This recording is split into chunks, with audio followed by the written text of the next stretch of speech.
Hello.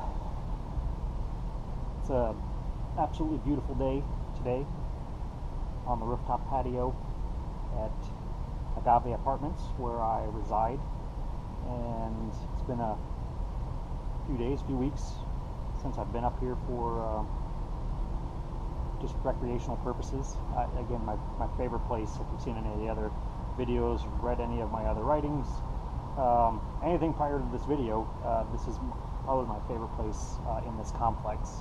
It has a fantastic view, it's quiet, there's no bugs, and it's just a nice layout up here. So trying to make the most out of life and engage in these moments and appreciate and take advantage of what is available to me, which is what I wanted to talk about today, which is Sage Gourmand. It has come up in the last couple of days with people that I know, family members, talking about different things, and Sage Gourmand has come up, and they're like, well, what is Sage Gourmand? If someone should ask me, because I'm trying to promote my books, trying to promote a line of novelty items, T-shirts, kitchen utensils, things like that have the Sage Gourmand brand on it. That is really a reflection of me. Sage Gourmand basically is me. How I live my life, my approach to creating an abundant and fulfilling and satisfying experience for myself. And that all comes together in Sage Gourmand. And if you go back and watch the videos through Sage Gourmand on YouTube, or even back through Jason Witconnect on YouTube, you'll see the evolution. You'll see what I've gone through the last several years to the point where Sage Gourmand came about, and what I've done since then, and how that has even evolved into a concept and a philosophy. Ultimately, all of this from several years ago when I decided to make a change was really, how can I apply my will and how can I apply my philosophy and my principles of life to create a more enjoyable experience, but how can I document, how can I show other people along the way so that they can follow it? And Sage Gourmand is the result of that. So it's not just about food, and it came up because I sent my book for editing, and the editor sent it back, and at the back of the book, because I started writing the book way before I came up with the concept of Sage Gourmand. I actually came up with the name of Sage Gourmand years ago for a possible food truck name, and it's just been sitting in a little file, computer file, typed out as a reminder that I could go back and look at if I ever needed to. But I was looking for a name for a business, and that came back to the surface, and it also, just the words alone encompassed what it was that I was trying to experience myself and what I was trying to share. So I wrote this book, and Sage Gourmand came up during that process, and there's no mention of Sage Gourmand through the book, but at the end I wanted to bring it to light. I wanted people that read the book to be exposed to the concept, the name, the brand, and promote that. And so I threw it in there, and the editor he did the editing, and he sent it back and said, all right, well, you write this book, and it's all about, mastering your illusion, creating happiness in your life, and at the end you've got this whole Sage Gourmand thing it's out of place, it looks like it's an afterthought. He's like, remove it. And I was bothered by that. And there was a few things in the editing process that bothered me, and it's really kind of been playing on my mind now for the last week since I got that back and started really thinking about the product that I put out there, the book itself. And I've been doing this for years now. I've been making these videos, I've been writing and doing all of this, and it's repetitive for me. So I repeat myself a lot, but it's necessary. In context, on a daily basis, you're applying certain basic principles to everyday life, and you have to repeat yourself. You have to, change the application, change the context. So to to me, I've been writing and talking about this, so it's so redundant in my mind. And I wrote this book, and I felt like I really did a good job of conveying what it is that I do, what it is that I believe. And this is from the most basic standpoint. I was trying to make it as easy to follow and easy to understand as possible, so that it would be digestible for a high percentage of the population, so that everybody would be able to get something out of it on some level. And the deeper you look into it, the more you can get out of it. And then there'll be future books, and obviously, you know, the core of my concept and the core of my philosophy is even much deeper than that. So, and it's I'm trying to get it out there, and it's really a matter of conveying that context. How can you convey that where other people can understand it and translate it, interpret that, and make something of it? So Sage Gourmand came from that. It was an ability to focus on one specific topic, and it was really celebrating life through food. We have to eat.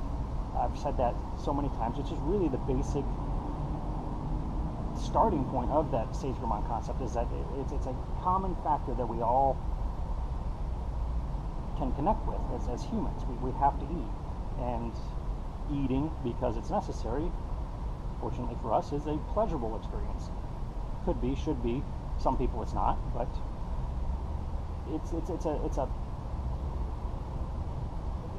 a situation. It's an act that you can engage in on a daily basis that you can take pleasure from, but it's also something that you can build up and look forward to.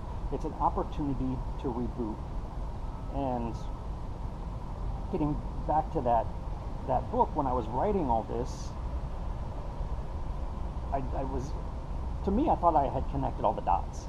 I thought there was a natural progression in the book to a certain understanding, a certain way of living, and I thought the end with the whole Sage Gourmand breakout of what it was, how it came to be, and what it's intended to, was a natural progression.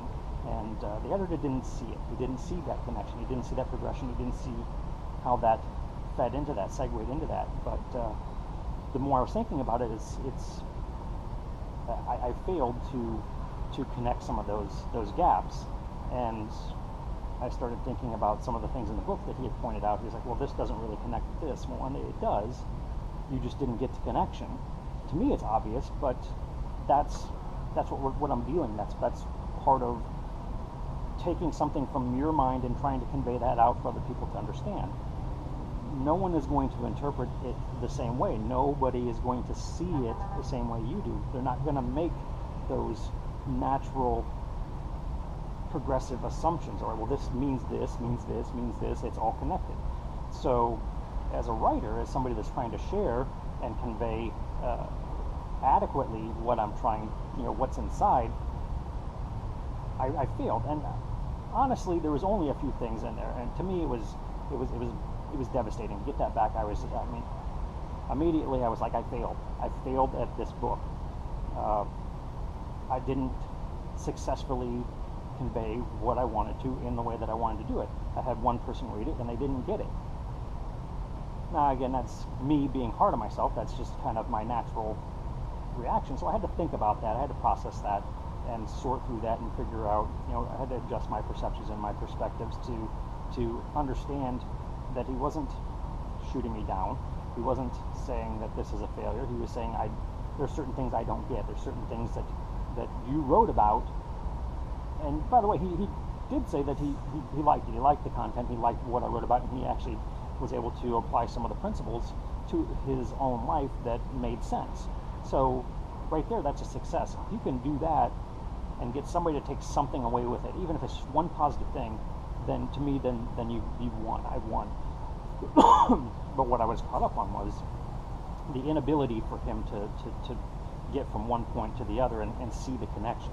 So in my mind, I was like, I failed. But then I started thinking about things in my past, and I was reverted all the way back to high school because I've always liked to write. So English class was probably one of my favorites when it came to creative writing class, because I could write stories, do things. And that started in junior high, and I remember my freshman year of high school, and we were asked to, it was early on, and we were asked to write your future. What are you going to do? What are you going to be? when you grow up? Where do you see yourself in 10 years or 20 years or whatever it was? And I wrote this story, and I really liked it, and I thought it was good. I thought it was creative. I thought it was kind of exciting. And I remember getting it back, and in the red on the one side, there was a note on there, and at some point I had put on there that I wanted to sail around the world. And the teacher in red kind of circled it, and on the side wrote, "Are you skilled at sailing?" And I took offense to that. I really took that to heart and took that the wrong way. I'm like, out of everything that I wrote, that's the only comment that you had to put on my story. Are you skilled at sailing? And I'm like, well, no, and I'm not skilled at electrical engineering, but obviously, I wrote that in the story, and you didn't comment on that. Don't you take into account the possibility for people to learn, to grow things?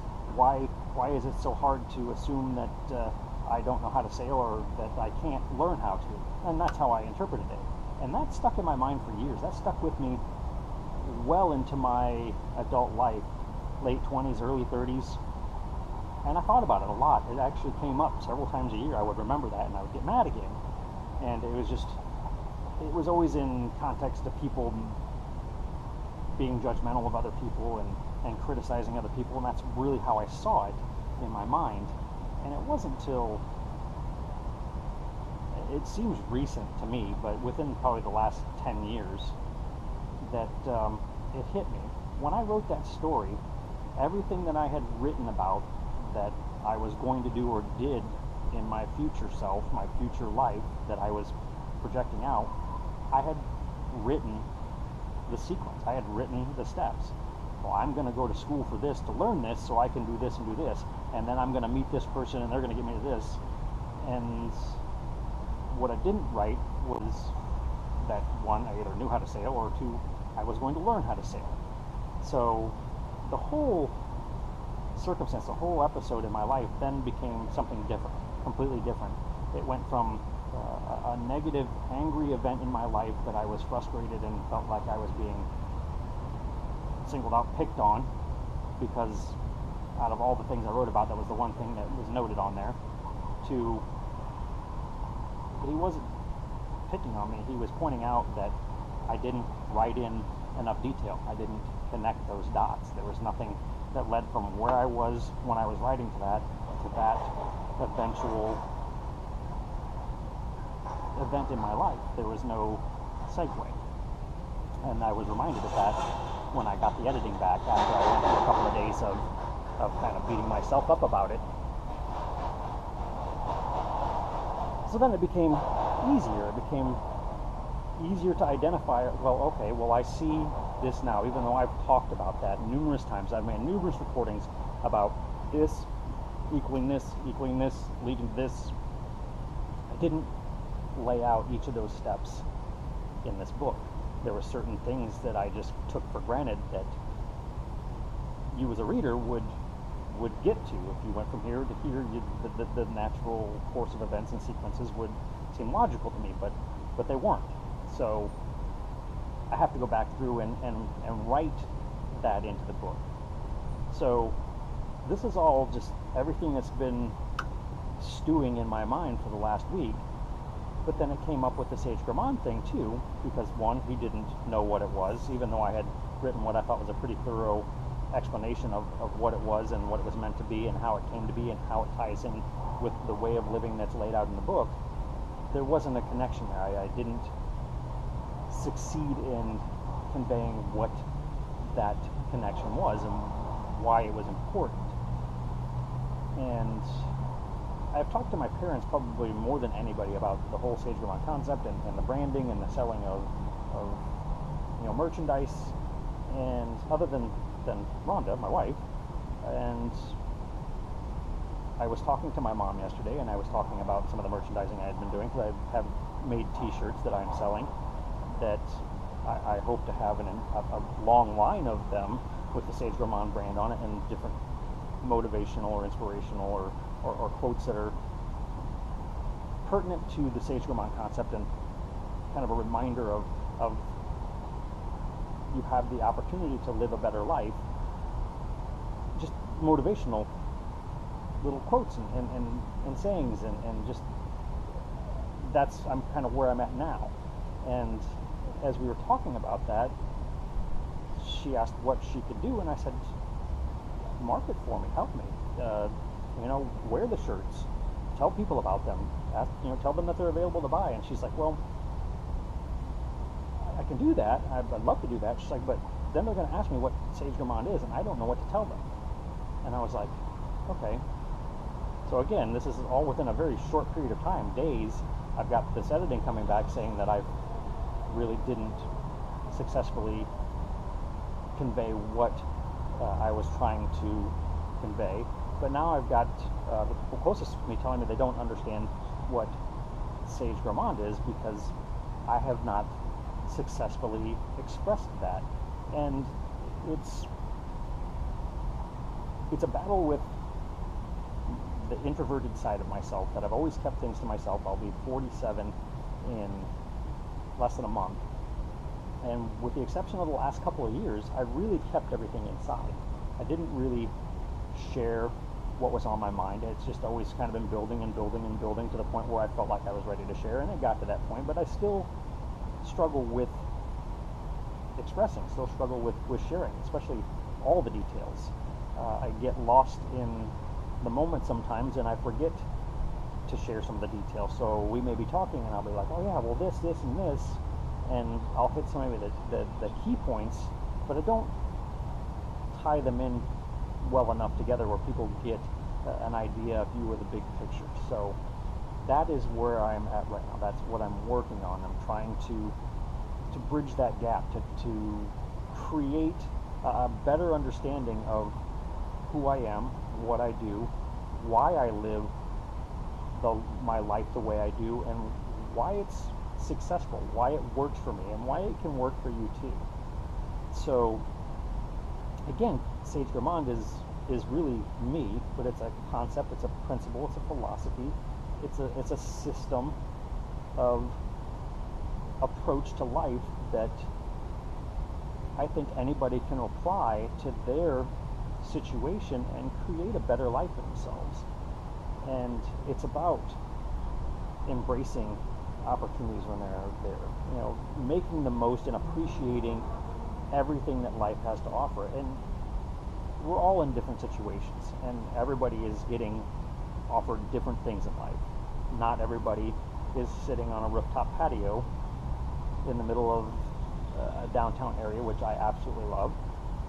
Some people don't want to, some people do. Some people would love to do that and can't. They feel like they can't, or they're in a situation where can't is what's in their mind. And this is a system, it's a process of removing that can't and saying, well, you know what, I want to do that too. How can I get there? And it's doable. You can do whatever you want. You can get to wherever you want to be. You can experience what you want to experience if you set your mind to it.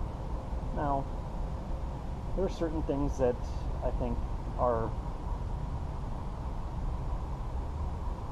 just taken for granted as, well, this is what living a good life is. And so I want to do that because that's the society's, that's the society standard for living a good life. If I have this, if I do this, if I experience this, then I'm living a good life. And you really need to chuck that whole mindset and think, all right, what do I like? What do I enjoy? And what can I do to make sure that those things are happening in my life every day?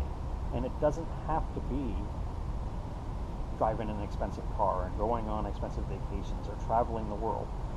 If that's not what you're interested in, if that's not what you're into, then taking the time to chase those dreams because it's a societal norm that's considered what a good life is, but it's not really what you're into, then you're wasting your time.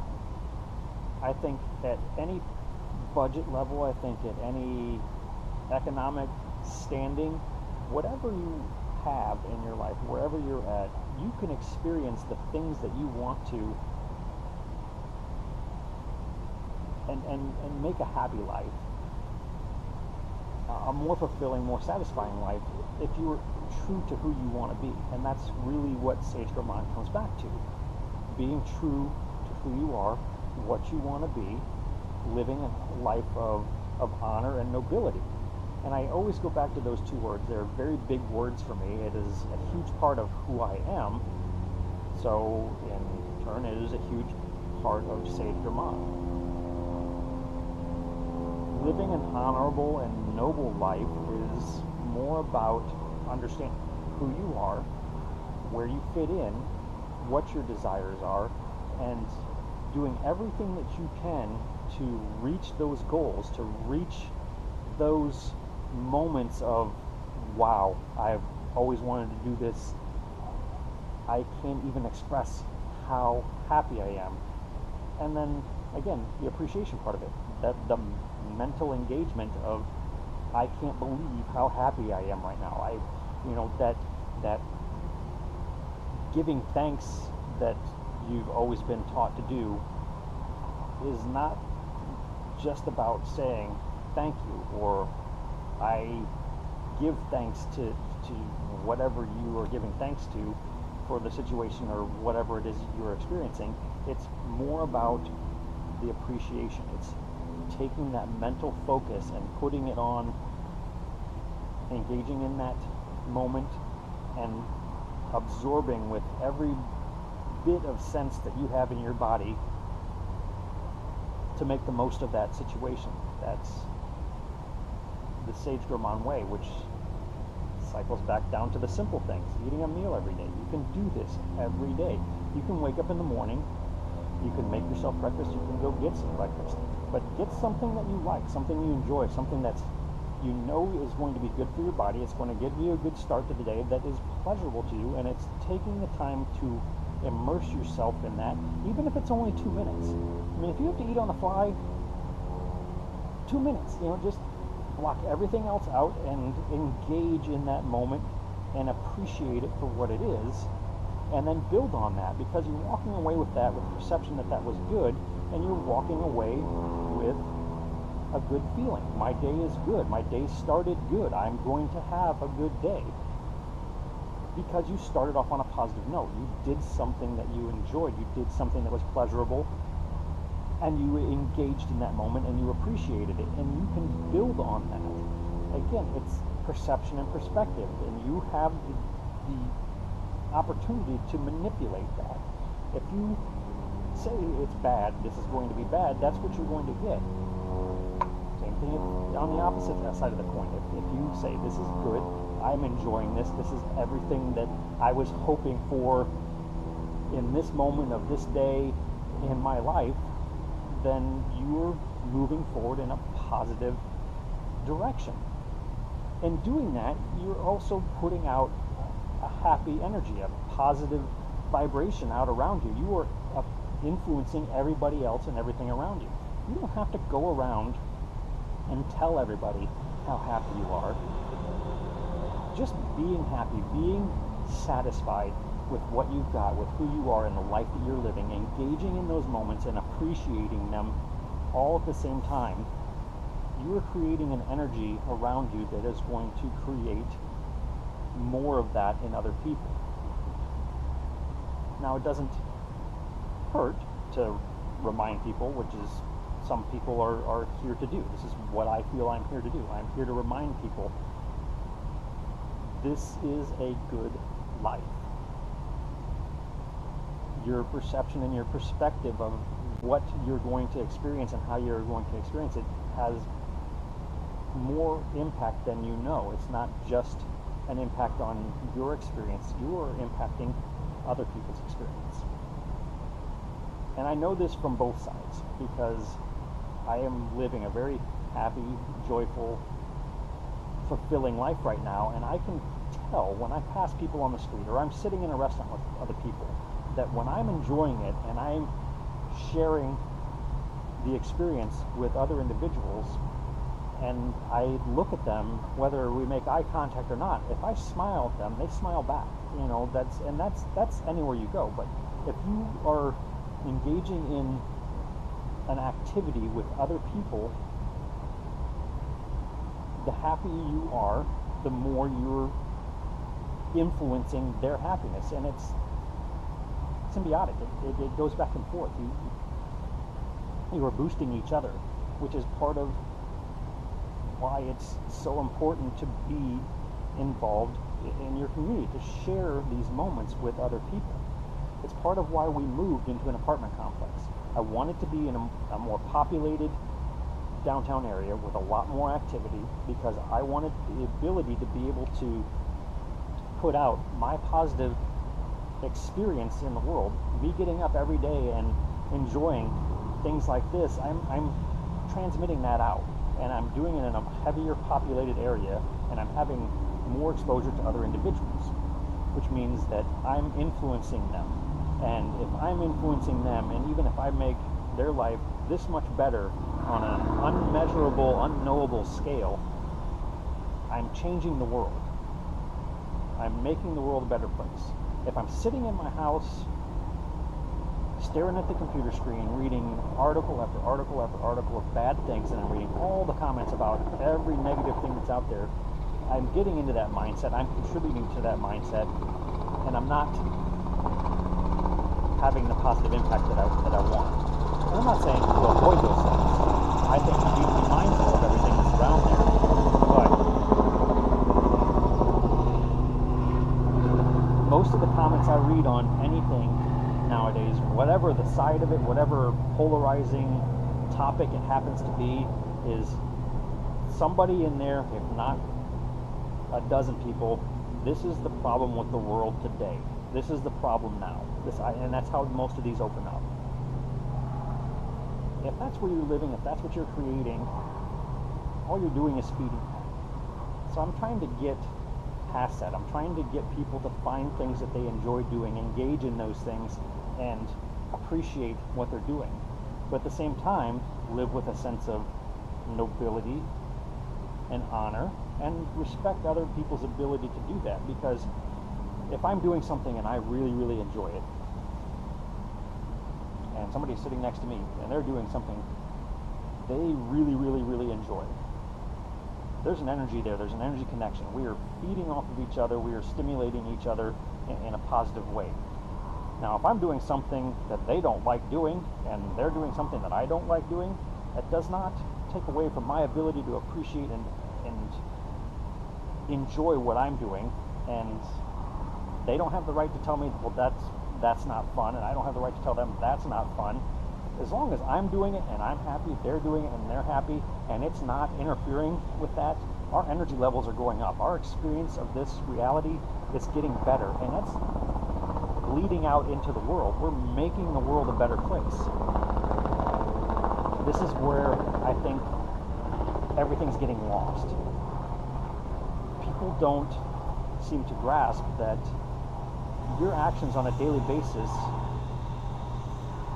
affect how you experience your life. It also affects the people around you. If you're walking around in a bad mood all the time, people are going to pick up on that. They're going to be tense. And again, I know this from the opposite side of the spectrum. I lived a good portion of my life angry all the time. And honestly, I'm an anger addict. I like losing my temper. It's one of those rushes that gets me going. But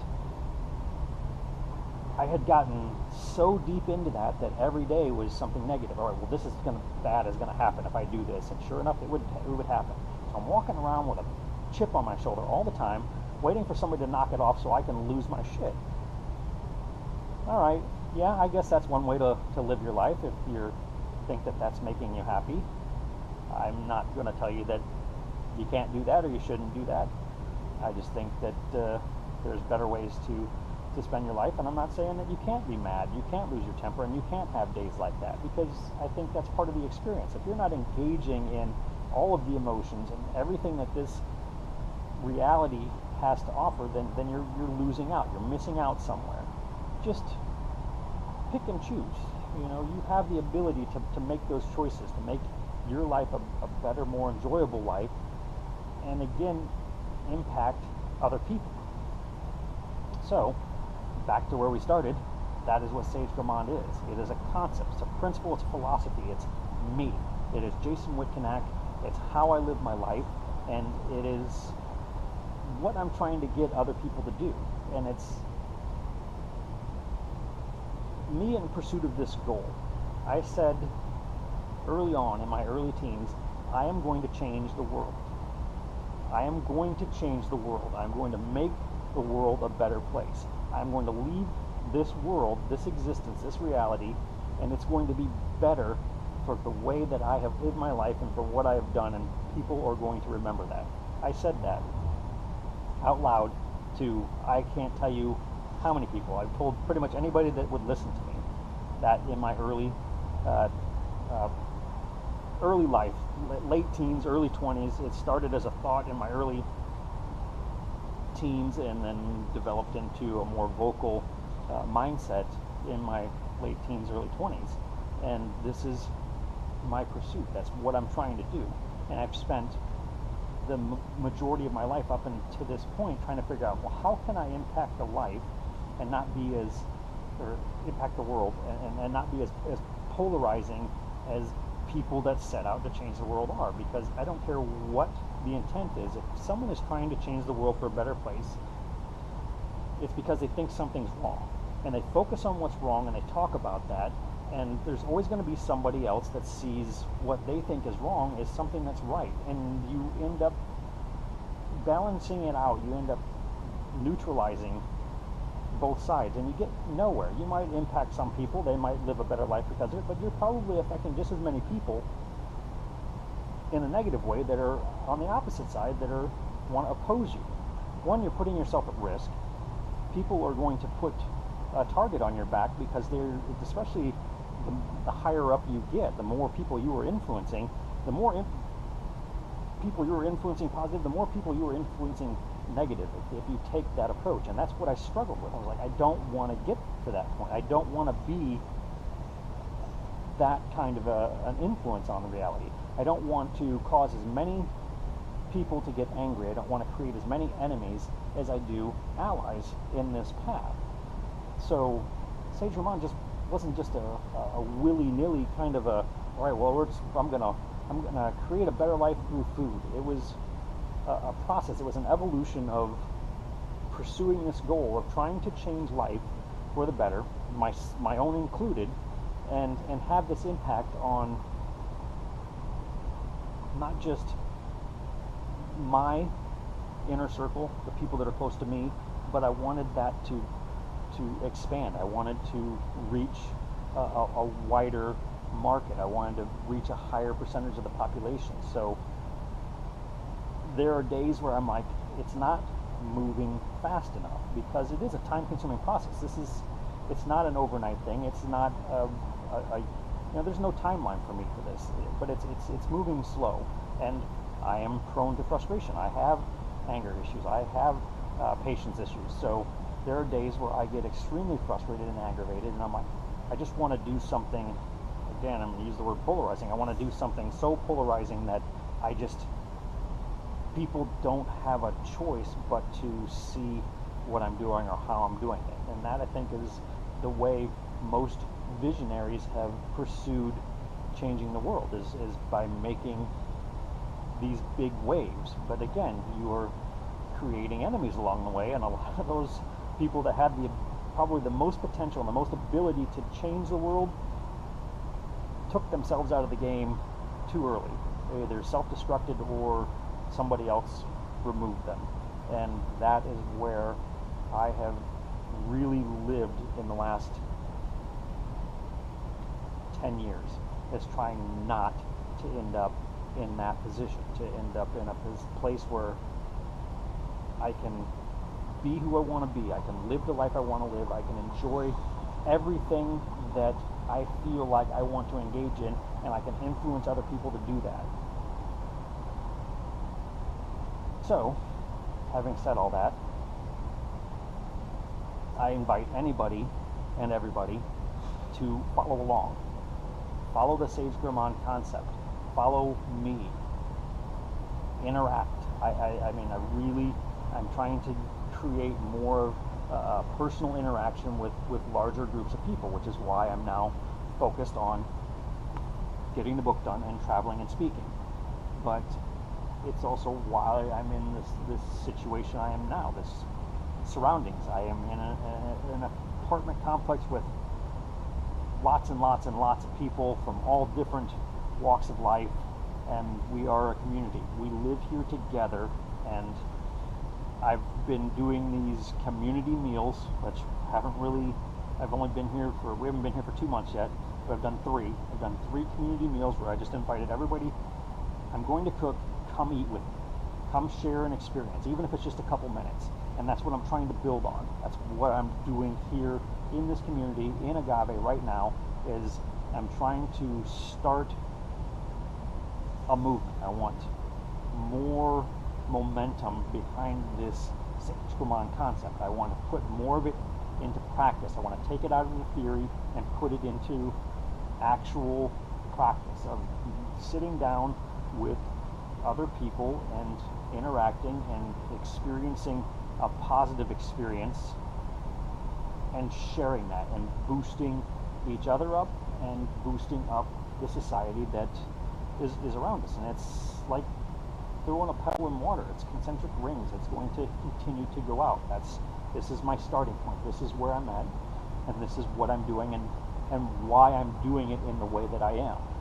And I don't care what walk of life everybody that lives in this building is. I don't care what their background is, what their approach to life is. There is something positive that can be gained for everybody here if I continue to do this. And that is my drive right now. That is my goal. That is my next step in moving forward in this endeavor. So, Sage Gourmand, if somebody asks you, tell them to watch this video.